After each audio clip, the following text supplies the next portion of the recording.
Рингельман эффектісі бір жұмысты бірігіп істейтін адамдардың саны неғұрлым көп болса, соғұрлым олардың өнімділігі төмендейтінін анықтаған тәжірибе.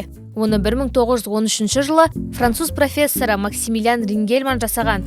Ғалымның ұйғарымынша, кез келген жұмысты бірнеше адам бірігіп атқарса, олардың орташа өнімділігі төмендейді. Себебі топ арасында әр адам өзінің күш-жігерінің маңызды екенін сезінбейді.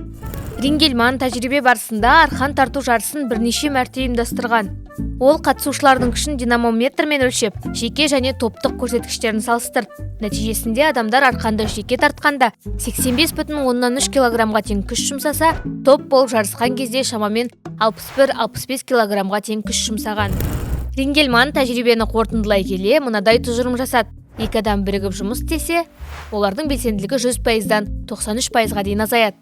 Ал 3 адамдікі 85% болса, 8 адамнан тұратын топ мүшелерінің өнімділік көрсеткіші 50%-ға дейін түседі. Бұл құбылыс ғылымда әлеуметтік жалқаулық немесе Рингельман эффектісі деп аталады. Қазақтар мұндайды бір ауыз сөзбен «қойшы көп болса, қой арам өледі» деп түйіндегенін білетін боларсыз.